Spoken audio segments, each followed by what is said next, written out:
আল্লাহ আমাদের কেন পরীক্ষা নেন? কেন দুনিয়াতে তিনি সব মানুষকে মুসলিম করে পাঠাননি? কেন তিনি আমাদের এমন শক্তি দিয়েছেন যার দ্বারা আমরা পাপ কাজ করতে পারি এবং জাহান্নামে যাই?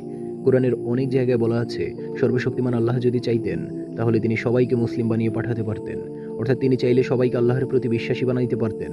আল্লাহ বলেন, তিনি মৃত্যু ও জীবন সৃষ্টি করেছেন, যাতে তোমাদেরকে পরীক্ষা করতে পারেন যে, কে তোমাদের মধ্যে আমলের দিক থেকে উত্তম।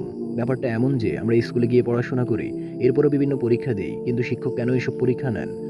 শিক্ষক যখন ছাত্রকে পড়ান তখন তিনি বুঝতে পারেন কে পাশ করবে আর কে ফেল করবে, কিন্তু তারপরেও একটা পরীক্ষা নিতে হয়, না হলে খারাপ ছাত্র ও ভালো ছাত্রের কাতারে চলে আসবে। তখন যে ছাত্র সারা বছর পরিশ্রম করেছে, রাত জেগে পড়াশোনা করলো, সে যদি স্যারকে প্রশ্ন করে, আপনি কেন এই ছাত্রদেরকে পাশ করে রেখেছেন? যে ছাত্র পড়াশোনা করেনি, খেলাধুলা করেছে, তখন স্যার কি জবাব দেবেন? এটা কি সেই ভালো ছাত্রের প্রতি অন্যায় হবে না? তাহলে এখন মহান আল্লাহ তাআলা আমাদের স্বাধীন ইচ্ছা শক্তি দিয়েছেন এবং আমরা এই দুনিয়াতে আসার পূর্বে তিনি আমাদেরকে জিজ্ঞেস করেছেন যে, তোমাদের মধ্যে কে মানুষ হতে চাও? যদি মানুষ নাও হতে চাও তাহলে তোমাদেরকে এমনিতেই পাশ করিয়ে দেওয়া হবে। তুমি চাইলে পর্বত হতে পারো, তারা মুসলিম।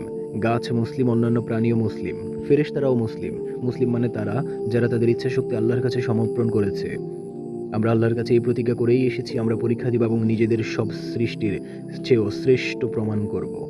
তিনি আমাদের জিজ্ঞাসা করেছিলেন, আমি কি তোমাদের প্রতিপালক নই? উত্তরে আমরা সবাই বলেছিলাম, হ্যাঁ, আমরা সাক্ষ্য দিচ্ছি যে আপনি আমাদের প্রতিপালক।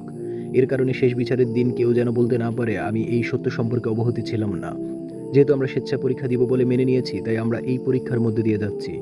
এখন যদি আল্লাহ সবাইকে জান্নাতে প্রেরণ করেন, তাহলে দুনিয়াতে যে ভালো ছিল সে বলবে, আমি আসলে একজন সত্যিকারের ভালো মানুষ ছিলাম। আমি ডাকাতি করিনি, আমি সৎ ছিলাম। বিপরীতে যে মানুষটা খারাপ অথবা ডাকাত ছিল, সেও যদি জান্নাতে থাকে, তাহলে দুনিয়ার জীবনের সৎ থাকা লোকটি আল্লাহর কাছে অভিযোগ করবে, আপনি কেন এই ব্যক্তিকে জান্নাত দিয়েছেন? তাই মহান আল্লাহ কোরআনের ৪ নং সূরা নিসার ৪০ নং আয়াতে বলেছেন, তিনি কখনো ন্যূনতম অবিচার করেন না।